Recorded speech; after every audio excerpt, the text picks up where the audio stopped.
So, hello mga ka-choy. So, ngayon is nandito po tayo sa museum. So, dito po na-born or dito po pinanganak si King Ye Songsin, yung nasa statwa dun sa Gwanghwamun ng Seoul. So sa hindi pa nakilala, kita ko yung picture sa niya. So, sobrang simple lang naman ito. So, pupunta tayo dun sa loob kasi malapit pa tayo sa entrance. So, dito makikita nyo na may bundok-bundok. Sa loob niyan is merong museum. And then, maraming mapuno makikita nyo kasi dito is probinsya na po siya dito sa Asan City. Kasi dito pinanganak yun si King Ye Songsin. So, ito yung makikita nyo sa paligid. Dahil mahilig ako sa mag-picture-picture. So, picturean ko muna si mama dito banda. So, para ma-enjoy naman paligid kasi first time nila dito. So, yeah, maglakad-lakad lang tayo dito kasi ang ano din to, ang laki din ng area na ito. So, sure na mapapagod talaga kami.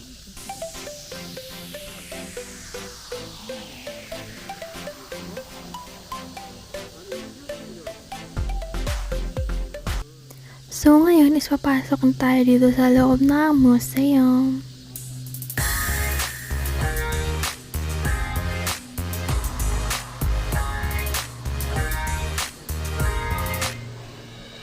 더는 참을 수 없을 것 같아 매번 거짓말로 흔들어 난 나를 모든 게 다 상처로 남아 이미 어긋나버린 너와 나 하루하루 쌓여가고 있는 식어버린 내 맘 이젠 내겐 이 자리는 없어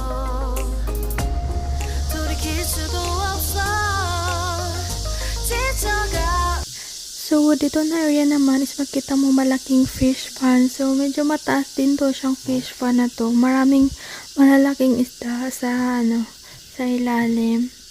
And then, hanggang tingin ka lang, bawal din ka magpakain. So, tingin-tingin ka lang dyan. Tingnan yung ang laki ng isda. Grabe. Ang sarap ulamin. Charot lang. And then, ang ganda din dito magpahinga. Walang bayad dito papasok. Maraming mga puno. At saka merong maraming upuan. Nakaka-relax talaga.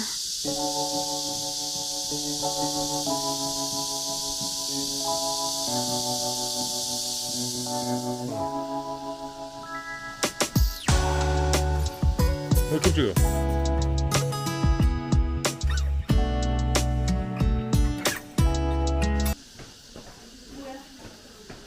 So, dito banda, meron naman silang ceremonials. Di ko alam anong tawag sa kanila. Basta meron silang relaxing area. And then, so, naghintay kami kasi maraming tao. And then, meron silang free na tsaa or tea. And then, pwede ka rin umupo sa gilid-gilid.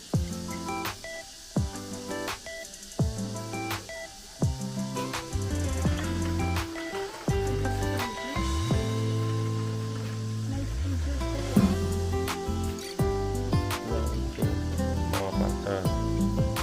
Anak.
So, ito yung sa loob nila. So, ayan na nga kami, umupo na kami. So, nakainom na kami ng tsaa nila na para lang tubig.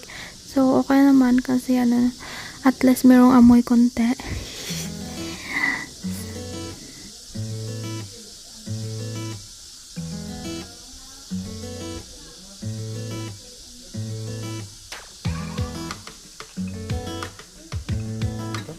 Ini? Apa? Horan na, horan.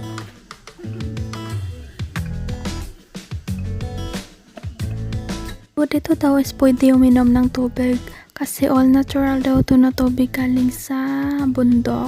So, try na ako yan kasi sabi nga nila may dala daw tong medisina.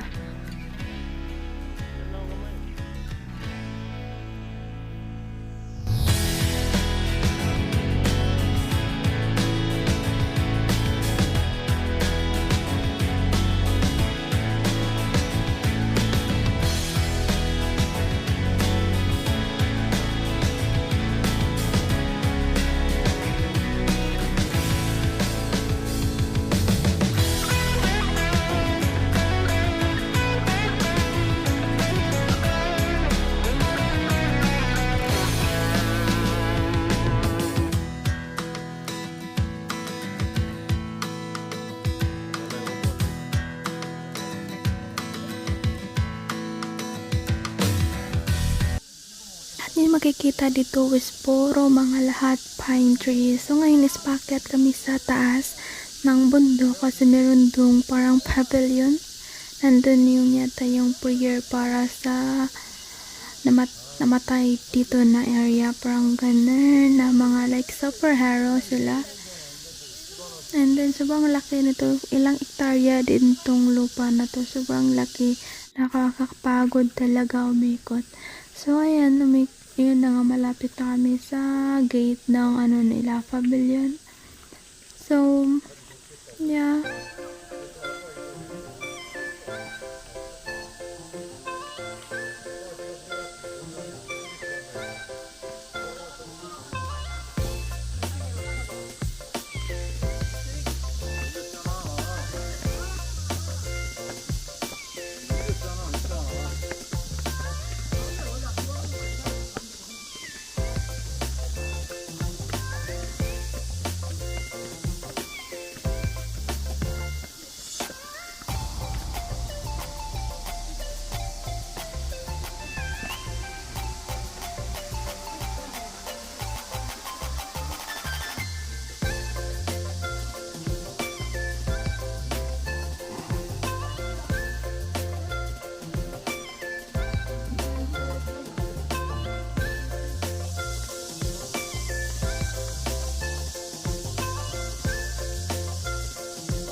Life in a world that keeps changing. Think that it's progress you're making. Copy and paste pretty faces all the time. Pictures so perfect we play through. Only cause you set up the angle. Web that you weave got us tangled. Caught in what's before our eyes.